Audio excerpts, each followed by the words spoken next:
नमस्कार, आप देख रहे हैं हर खबर। मैं हूं आपके साथ जागृति। आप सभी को 73वें गणतंत्र दिवस की हार्दिक शुभकामनाएं। तो चलिए रुक कर लेते हैं खबरों की ओर, जहां देश भर में गणतंत्र दिवस की धूम है। वहीं सीएम मनोहर लाल ने अंबाला में ध्वजारोहण किया, तो राज्यपाल बंडारू दत्तात्रेय ने पंचकुला में झंडा फहराया। इसके साथ ही डिप्टी सीएम दुष्यंत चौटाला ने जींद पहुंचकर ध्वजारोहण किया और गृह मंत्री अनिल विज ने करनाल में झंडा फहराया। ये तस्वीरें आप देख सकते हैं, जहां सीएम मनोहर लाल ने भी ध्वजारोहण किया, तो वहीं बंडारू दत्तात्रेय ने भी ध्वजारोहण किया। साथ ही साथ डिप्टी सीएम दुष्यंत चौटाला ने भी ध्वजारोहण किया। वहीं गृह मंत्री अनिल विज ने भी ध्वजारोहण किया।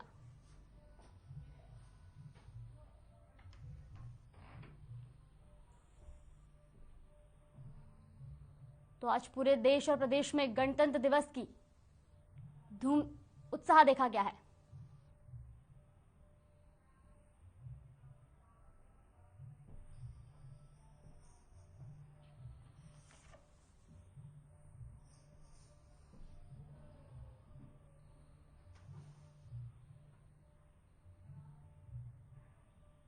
अब हम आपको 3 अलग अलग तस्वीरें दिखाएंगे, जहां देश के जवानों ने भी गणतंत्र दिवस के अवसर पर ध्वजारोहण किया। तो ये तस्वीरें आप देख सकते हैं, जहां हिमाचल प्रदेश की पहाड़ियों पर, उत्तराखंड में और लद्दाख बॉर्डर पर भी सेना के जवानों ने ध्वजारोहण किया।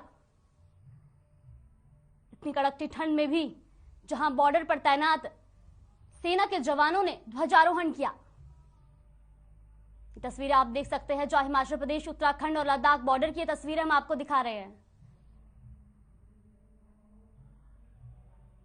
जहां सेना के जवानों ने आज गणतंत्र दिवस के अवसर पर हिमाचल प्रदेश, उत्तराखंड और लद्दाख बॉर्डर पर ध्वजारोहण करा।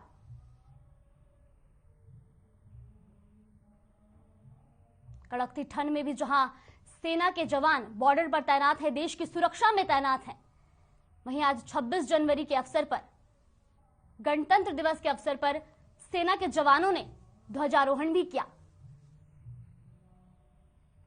तो 3 तस्वीरें हम इस वक्त आपको दिखा रहे हैं, जहां हिमाचल प्रदेश, उत्तराखंड और लद्दाख बॉर्डर पर सेना के जवानों ने ध्वजारोहण किया। बर्फीली चोटियों पर सेना के जवानों ने तिरंगा लहराया।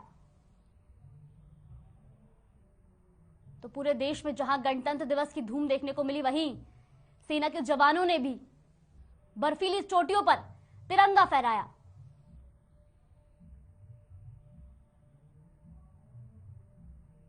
आज पूरा देश जहां 73वें गणतंत्र दिवस का जश्न मना रहा है, वहीं सेना पर तैनात, बॉर्डरों पर तैनात सेना के जवानों ने भी गणतंत्र दिवस मनाया। तो तस्वीरें आप देख सकते हैं, हिमाचल प्रदेश, उत्तराखंड और लद्दाख बॉर्डर से हम आपको तस्वीरें दिखा रहे हैं, जहां बर्फीली चोटियों पर सेना के जवानों ने गणतंत्र दिवस के अवसर पर तिरंगा लहराया। आज पूरा देश 73वां गणतंत्र दिवस का जश्न मना रहा है।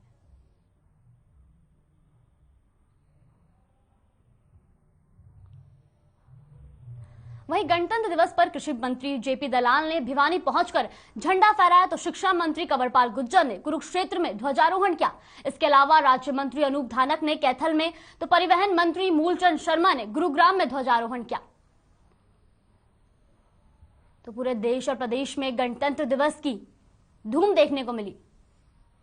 वहीं ये तस्वीरें आप देख सकते हैं, जहां कृषि मंत्री जेपी दलाल ने भी ध्वजारोहण किया। वहीं शिक्षा मंत्री कंवरपाल गुर्जर, राज्य मंत्री अनूप धानक और परिवहन मंत्री मूलचंद शर्मा ने भी आज गणतंत्र दिवस के अवसर पर ध्वजारोहण किया। देश भर में गणतंत्र दिवस की धूम है। वहीं इस अवसर पर विधानसभा अध्यक्ष ज्ञानचंद गुप्ता ने यमुनानगर पहुंचकर ध्वजारोहण किया। इसके अलावा महिला एवं बाल विकास राज्य मंत्री कमलेश डांडा ने रेवाड़ी में झंडा फहराया और गणतंत्र दिवस की बधाइयां भी दी। तो आज पूरा देश 73वें गणतंत्र दिवस का जश्न मना रहा है। तो इसी दौरान प्रदेश में भी गणतंत्र दिवस की धूम देखने को मिली। ये तस्वीरें आप देख सकते हैं, जहां विधानसभा अध्यक्ष ज्ञानचंद गुप्ता और राज्य मंत्री कमलेश डांडा ने ध्वजारोहण किया। वहीं राजपथ पर हरियाणा के खिलाड़ियों का दमखम देखने को मिला, जहां 26 जनवरी परेड में हरियाणा की झांकी देखी गई, जिसमें नीरज चोपड़ा की आत्मकद प्रतिक्रिया मुख्य आरक्षण का केंद्र बनी। वहीं इस दौरान ओलंपिक मेडलिस्ट बजरंग पूनिया, योगेश्वर दत्त भी झांकी का हिस्सा रहे। इसके अलावा पैरा ओलंपिक में जैवलिन थ्रो में गोल्ड जीतने वाले सुमित अंतिल भी झांकी का हिस्सा बने।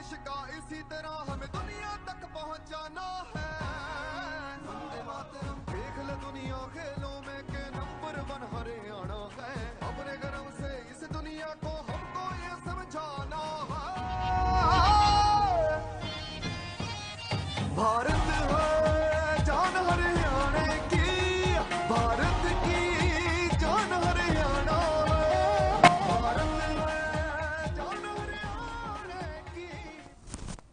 Republic Day parade. And we've got Haryana that has brought unequivocal laurels to India, winning the maximum number of medals in several national and international sporting events. Olympic में हमें तिरंगा लगातार लहराना है, वंदे मातरम नाम देश का इसी तरह हमें दुनिया तक पहुंचाना है, वंदे मातरम देख ले दुनिया खेलों में के नंबर 1 हरियाणा है, अपने गर्व से इस दुनिया को हमको ये समझाना है, भारत है जान हरियाणा की, भारत की जान हरियाणा। हरियाणा के जींद में स्कूल और कॉलेज खुलवाने को लेकर सड़कों पर छात्र और छात्राएं उतरे, सरकार के खिलाफ मोर्चा खोला। सड़कों पर उतरकर शिक्षण संस्थान बंद करने के फैसले के खिलाफ प्रदर्शन किया, वहीं सरकार के खिलाफ जमकर नारेबाजी भी की। छात्रों का कहना है कि कोरोना काल में शराब के ठेके खुले हैं और स्कूलों को सरकार ने बंद किया, जिसके कारण हमारी पढ़ाई का नुकसान हो रहा है। अगर सरकार ने जल्दी स्कूल और कॉलेजों को नहीं खुलवाया तो चंडीगढ़ में जाकर घेराव करेंगे।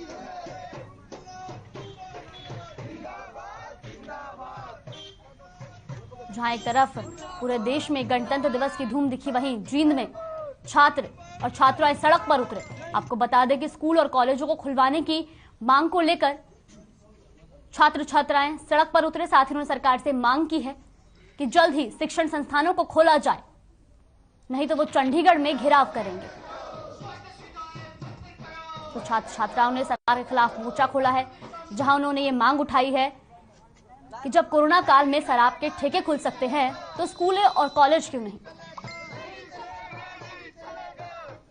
ये तस्वीरें आप देख सकते हैं जहां छात्र छात्राएं स्कूल खोलने की मांग को लेकर नारेबाजी करते दिखे। छात्र छात्राओं की मांग है कि जल्द ही शिक्षण संस्थानों को खोला जाए, अगर नहीं खोला गया तो वो चंडीगढ़ में सरकार का घेराव करेंगे। आपको बता दें कि छात्रों का कहना है कि जब कोरोना काल में शराब के ठेके खोले जा सकते हैं तो स्कूलें क्यों नहीं।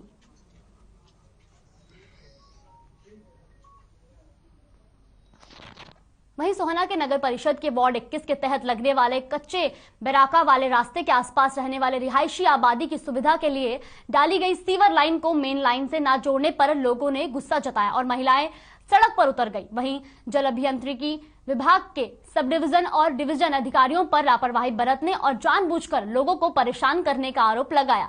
कहा कि विभाग की ओर से 2 साल पहले डाली गई सीवर लाइन को अभी तक भी मेन सीवर लाइन से नहीं जोड़ा गया है, जबकि लोगों ने अपने घरों के सीवर कनेक्शन इस लाइन से जोड़े हुए हैं, जिस कारण डाली गई सीवर लाइन का गंदा पानी सड़क पर इकट्ठा हो रहा है, जिससे आवाजाही में लोगों को दिक्कतें उठानी पड़ रही हैं।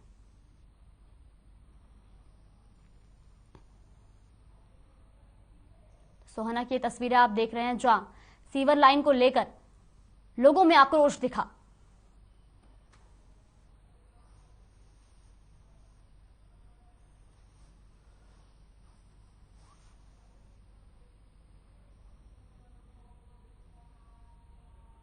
वही लोगों ने सब डिवीजन और डिवीजन अधिकारियों से सीवर लाइन को मेन लाइन से जोड़ने के लिए कहा। लोगों का कहना है कि सीवर लाइन का जो पानी है वो सड़कों पर इकट्ठा होता है, जिससे आने जाने में लोगों को परेशानियों का सामना करना पड़ता है। तो सीवर लाइन को लेकर लोगों में जहां आक्रोश देखने को मिला, वहीं लोगों ने जल्द से जल्द सीवर लाइन को मेन लाइन से जोड़ने का भी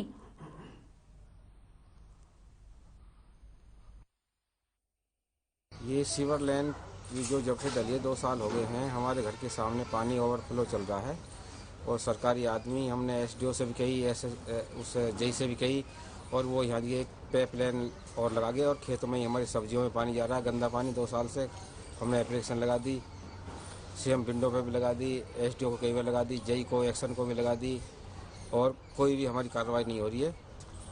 यहाँ जी ओवरफ्लो गंदगी से हम वैसे परेशान हैं और साग सब्जी सारी खराब हुई पड़ी है और घर के बिल्कुल सामने ओवरफ्लो पानी चलता रहता है 24 घंटे।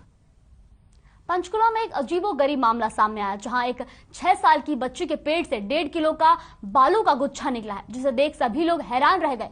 ये सफल ऑपरेशन पंचकुला के सेक्टर 6 स्थित नागरिक अस्पताल के सीनियर सर्जन डॉक्टर विवेक भादु और उनकी टीम ने किया। बच्ची की हालत अभी ठीक बताई जा रही है। उसके सफल ऑपरेशन के लिए बच्ची के परिजनों ने सभी डॉक्टरों का आभार व्यक्त किया। जानकारी के मुताबिक 6 साल की बच्ची को कई दिनों से पेट में दर्द की शिकायत थी। असहनीय पीड़ा के चलते परिजन बच्ची को लेकर पंचकुला सेक्टर 6 के नागरिक अस्पताल पहुंचे, जहां डॉक्टर्स की टीम ने बच्ची के तमाम टेस्ट करवाए, जिसमें यह सामने आया कि बच्ची के पेट में बालों का गुच्छा जमा है, जिसके चलते बच्ची के पेट में दर्द हो रहा है। इसके बाद सीनियर सर्जन डॉक्टर और उनकी टीम ने इस 6 साल की बच्ची का ऑपरेशन किया, जो कि सफल रहा। तो ये पूरा मामला पंचकुला का है, जहां एक 6 साल की बच्ची के पेट में बालों का गुच्छा मिला। वही सीनियर सर्जन और उनकी टीम ने ये ऑपरेशन किया, जो कि सफल रहा, जिसके बाद बच्ची के परिजनों ने भी डॉक्टरों का आभार व्यक्त किया।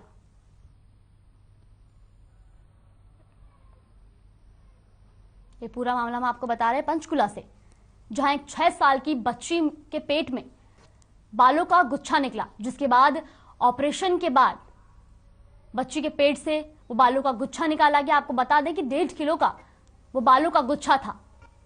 हालांकि अब बच्ची की हालत ठीक बताई जा रही है। वहीं ऑपरेशन सफल होने के बाद बच्ची के परिजनों ने भी डॉक्टरों का आभार व्यक्त किया। वहीं नारनौंद के वार्ड 4 में भट्ट कॉलोनी के अंदर बिजली विभाग की ओर से घरों से बाहर लगे मीटरों को पोल पर लगाने का कार्य किया जा रहा है, तभी ग्रामीणों ने उसका विरोध किया। ग्रामीणों ने आरोप लगाया कि बिजली विभाग घरों से बाहर लगे मीटरों को मनमाने तरीके से बिजली के पोल के ऊपर लगा रहे हैं। ग्रामीणों ने कर्मचारियों का विरोध किया, जिससे कि तनाव की स्थिति पैदा हो गई, जिसके बाद बिजली कर्मचारियों ने पुलिस को बुलाया। इसी के साथ नगर पार्षद मनीष कुमार ने कहा कि यह हमारी गरीब व्यक्तियों की कॉलोनी है, सभी मजदूर व्यक्ति है और समय पर बिजली का बिल भरते हैं और सभी के मीटर बाहर लगे हुए हैं।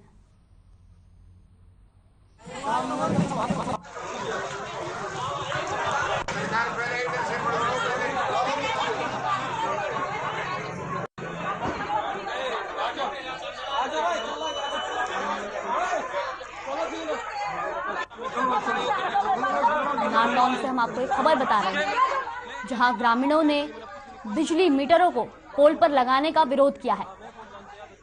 आपको बता दें कि बिजली कर्मचारी वहां पहुंचे, जिसके बाद उन्होंने घरों के बाहर लगे मीटरों को पोल पर लगाया, जिसके बाद ग्रामीणों में आक्रोश दिखा।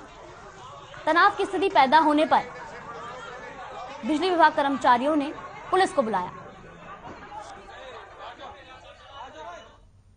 वहीं पलवल लघु सचिवालय पर अपनी मांगों को लेकर आंगनबाड़ी कार्यकर्ताओं का सरकार के खिलाफ धरना प्रदर्शन चल रहा है। 39वें दिन भी सड़कों की संख्या में आंगनबाड़ी वर्कर्स एकत्रित हुई और सरकार के खिलाफ जमकर बरसी और धरने की अध्यक्षता जिला प्रधान उर्मिला रावत ने की, जबकि संचालन ब्लॉक अध्यक्ष शशि देवी ने किया। इस अवसर पर आंगनबाड़ी वर्करों ने कहा कि साल 2018 में प्रधानमंत्री ने आंगनबाड़ी कार्यकर्ताओं के वेतन में 1500 रुपए और सहायिकाओं के वेतन में 750 रुपए बढ़ोतरी की घोषणा की थी, जिसका आज तक लागू नहीं किया गया।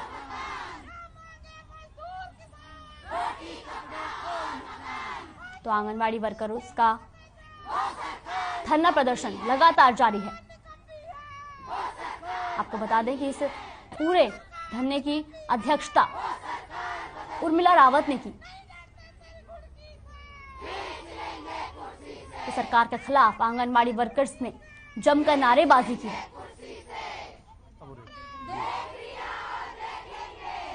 आंगनबाड़ी वर्कर्स का कहना है कि साल 2018 में प्रधानमंत्री ने घोषणा की थी, जिस पर अभी तक अमल नहीं किया गया। तो लगातार 49वें दिन भी आंगनबाड़ी वर्कर्स का धरना प्रदर्शन जारी है।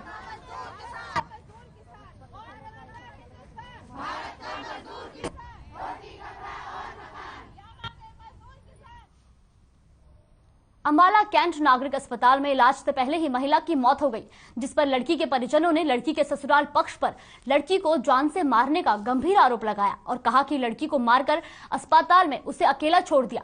लड़की अंबाला कैंट के बयाला की बताई जा रही है। उसकी शादी तोपखाना में 1 साल पहले ही हुई थी। लड़की के पिता का कहा कि लड़की को अस्पताल में छोड़कर सभी भाग गए। लड़की के ससुराल वालों ने सभी आरोपों को सिर से खारिज कर दी। सूचना मिलते ही मौके पर पहुंची पुलिस पूरे मामले की जांच में जुट गई है। तो पूरा मामला अंबाला का है। कुछ नहीं ऐसा खाया पिया, कोई लड़ाई झगड़ा कुछ नहीं, बिल्कुल ठीक ठाक। वो कहने लगी मेरा दिल घबरा रहा मम्मी, और मेरे को ना जैसे बीपी सा हो जाता है ऐसे। बस मैंने कहा बेटा तू दवाई लिया जाके। फिर वो कहने लगी क्या बोले, एकदम रास्ते में चक्कर सा आ गया उसे। मेरा नाम विनय पाल है जी, मैं गांव बबियाल से हूँ। मेरी लड़की थी, इन्होंने मारी है। वहाँ से डेड लेके आए हैं ये, और यहाँ पे छोड़ के चले गए। सब कोई भी नहीं था यहाँ पे। ये कह रहे हम तो ताला लगाने गए थे छोड़ के। आई थी ये लड़की, ये तोपखाना सहारनपुर से लड़की ब्याही थी जी। इन्होंने घर से ही मार के यहाँ सिविल हॉस्पिटल छोड़ के भाग गई है। आप देख लो कोशिश करवा के। कभी हमने कभी गलत बोल नहीं बोला, इतनी अच्छी बनी थी। अगर तुरंत लाके हो जाता। और मैं खास कर मैं बार बार रो रही हूँ, मैं बच्चे के लिए आई थी। मेरे को मैटर नहीं पता था क्या है, मैं इसलिए आई थी कि ऑपरेशन करके कम से कम बच्चे को तो निकालो। अगली खबर करनाल से है, जहां तरावड़ी के रहने वाले गणेश ने जहर खाकर आत्महत्या कर ली। गणेश ने मरने से पहले एक वीडियो बनाकर अपने भाई को भेजा, जिसमें वो कंपनी के ठेकेदार और मुंशी पर टॉर्चर करने के आरोप लगा रहा है। उस वीडियो में वो अपनी पत्नी पर भी टॉर्चर करने का आरोप लगा रहा है कि उसके साथ लड़ाई झगड़ा रहता है, जिसके कारण वो आत्महत्या कर रहा है। वहीं गणेश को आनन फानन में अस्पताल ले जाया गया, जहां उसकी मौत हो गई। बता दें कि गणेश के 2 छोटे छोटे बच्चे हैं।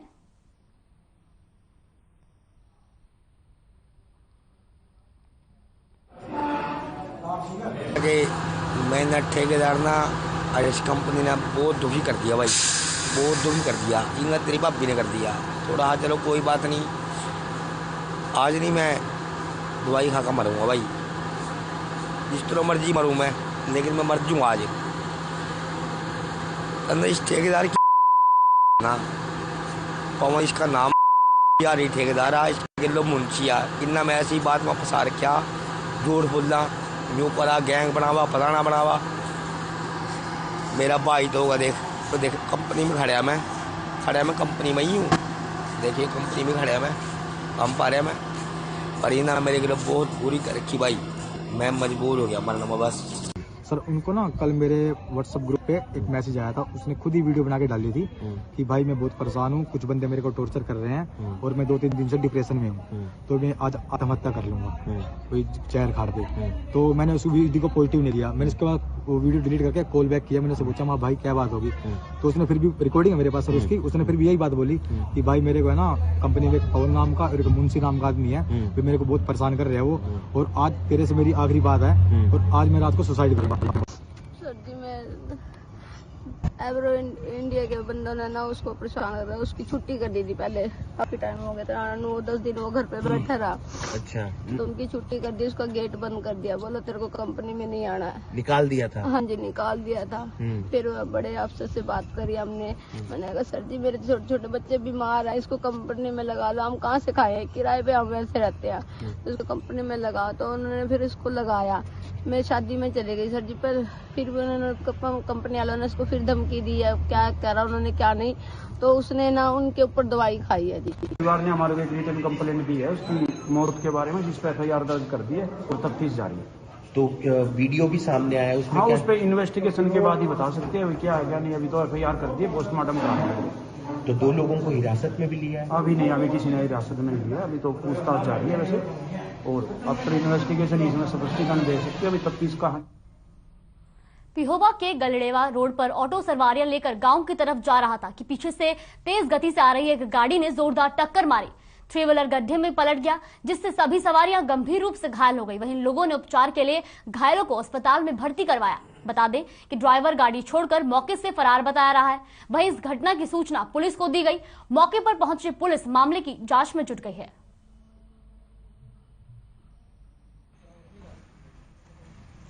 तेज रफ्तार देवास से गांव रामगढ़ रोड की तरफ ऑटो लेके जा रहा था।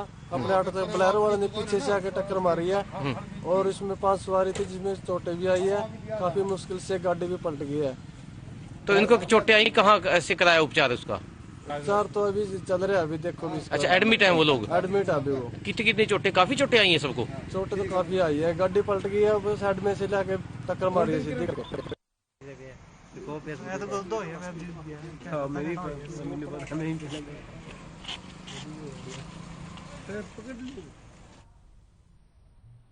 अगली खबर गुरुग्राम से है, जहां डीएलएफ फेज 3 की बिल्डिंग में देर रात आग लग गई। वहीं आग लगते ही लोगों में भगदड़ मच गई, लेकिन बिल्डिंग में आग लगने से कोई हताहत का मामला सामने नहीं आया है। साथ ही सूचना मिलते ही दमकल विभाग मौके पर पहुंची और वक्त रहते आग पर काबू पा लिया। वहीं आग किस वजह से लगी, अभी तक इसका पता नहीं चल पाया है।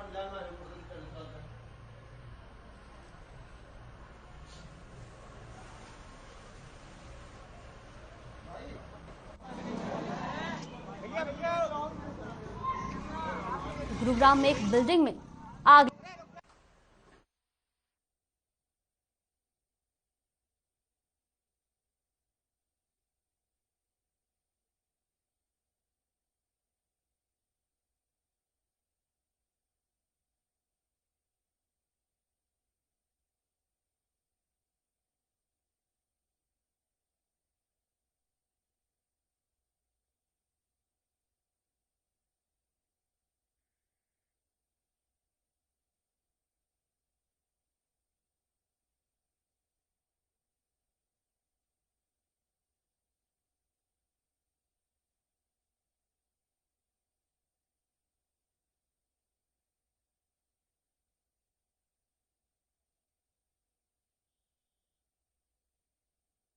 गुरुग्राम का ये पूरा मामला है, जहां एक बिल्डिंग में आग लग गई। वहीं आग लगने से बिल्डिंग में मौजूद लोगों में भगदड़ मच गई। हालांकि आग लगने से कोई भी हताहत होने का मामला सामने नहीं आया है। फिलहाल पुलिस मौके पर पहुंची है और मामले की जांच में जुट गई है।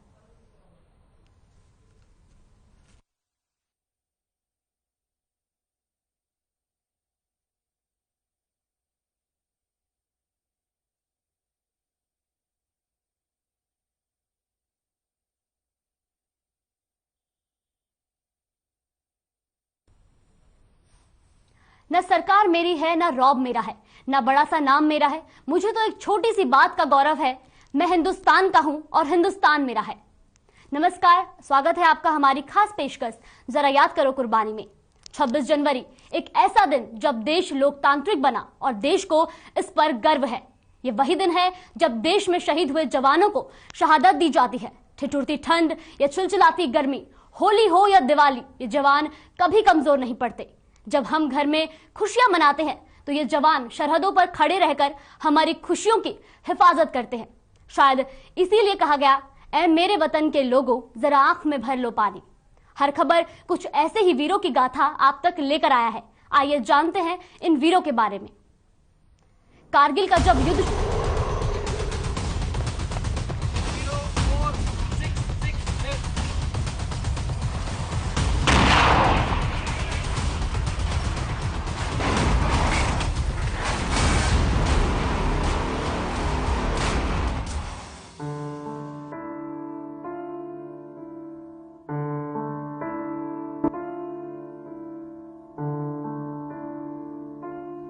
भिवानी जिले के गांव ढाड़ी हरसुख के शहीद सतबीर फौज में देश सेवा के लिए भर्ती हुए थे। कारगिल का जब युद्ध शुरू हुआ तो शहीद सतबीर भी देश की रक्षा के लिए उस युद्ध में गए थे। भारत पाकिस्तान के इस युद्ध में भारत माता की रक्षा के लिए देश के बहुत से सैनिकों ने अपने प्राण न्यौछावर कर दिए। शहीद सतबीर भी उन्हीं सैनिकों में से एक है।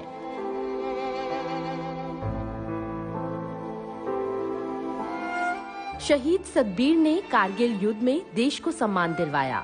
इस युद्ध में उन्होंने मातृभूमि के लिए शहादत दे दी, लेकिन उनकी यादें हमेशा रहेंगी।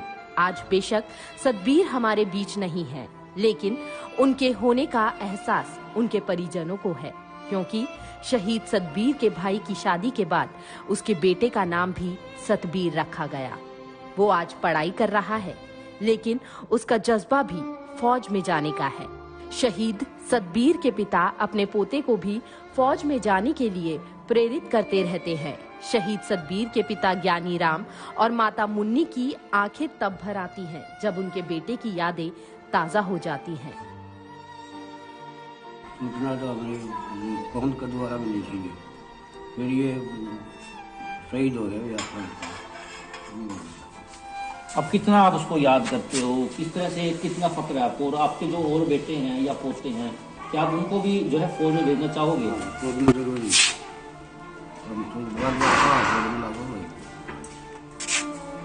मेरा बेटा शहीद होगा। अच्छा, आपने मने इतना दुख उठा, मजा मना रही हूँ।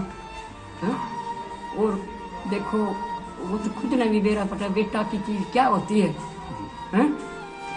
अक भाई माता के होती है, के बेटा होता है। ब्याह तो जीऊंगी उतना मेरे साथ ही रह जाए, क्या बात। मर जाऊंगी तो माटी में जाऊंगी जब कोई खत्म। वहीं जब सतबीर के भाई जयवीर से बात की गई तो उन्होंने कहा कि उनके भाई ने देश के लिए जान दे दी और उन्हें अपने भाई पर गर्व है। साथ ही उनके बेटे सतबीर ने कहा कि वो भी फौज में जाएगा, जिसके लिए वो तैयारी कर रहा है। 26 यानी 23 नवंबर 2002 को हमें खेत में काम के माध्यम से हम खेत में काम कर रहे थे, तो हमारे पास गांव में एक ही फोन होता था, लैंडलाइन। राजकुमार सैनी घर वहाँ फोन आया किसी का, बोले आपका भाई ऐसे ऐसे पैर टूट गया, मान ली एक्सीडेंट केस हो गया है। तभी हमें पूरी इंफॉर्मेशन नहीं मिली थी। उस टाइम पर सांसद शायद रणवीर सिंह भिवानी महेंद्रगढ़ से, नहीं इससे भिवानी से, उसके बाद डीसी साहब, उसने हम उसके पास गए, फिर दौड़े दौड़े मान ले कैसे क्या हुआ भाई। उसने फिर डीसी साहब से फोन किया, डीसी साहब ने इंफॉर्मेशन ली कि वो शहीद हो गए। हमें तब भी पता नहीं चला। सब 24-25 तारीख को सुबह हमारे घर मान लिया एसपी साहब और सभी प्रशासन पूरा भिवानी का आया, तब पता चला भाई हमारा भाई देश के लिए शहीद हो गया है। बड़ी फक्र की बात है। मैं भी फौज में लगना चाहता हूँ और मैं भी देश की सेवा करना चाहता हूँ। बिल्कुल आपके चाचा की तरह आप भी देश की सेवा करना चाहते हो। अपने माता पिता से, अपने दादा दादी से पूछताछ करते होगे, आप पूछते होगे कि चाचा ने किस प्रकार से अपनी जान देश के लिए दी। आपके अंदर कितना जज्बा है? उसने, मेरे चाचा ने तो जान दे दी और मैं भी फौज में लग के सेवा करूँगा। वहीं शहीद सतबीर के गांव के लोग भी ऐसे शहीद का नमन करते हैं। वह भी कहते हैं कि सतबीर जैसे फौजियों की बदौलत ही आज हम आजादी की सांस ले रहे हैं। उन्होंने कहा, शहीद सतबीर ने उनके गांव का ही नहीं बल्कि देश का नाम रोशन किया है। ऐसे फौजी और उसके ऐसे माता पिता पर उन्हें गर्व है। क्योंकि जो देश के लिए शहीद हुए हैं वही लोग हैं जो हमारी रक्षा करते हैं, जिनकी बदौलत अब इस दुनिया में हम अच्छे से सांस ले रहे हैं। कारगिल में जिनकी बदौलत भारत ने तिरंगा लहराया था, आज भी उनके परिवार की आंखों के आंसू सूखे नहीं। आज भी उनकी यादें ताजा हो जाती हैं। जरूरत है तो बस सरकारें भी उन्हें भूले ना, बल्कि ऐसे में सपूतों के माता पिता और परिवार को सम्मान दें।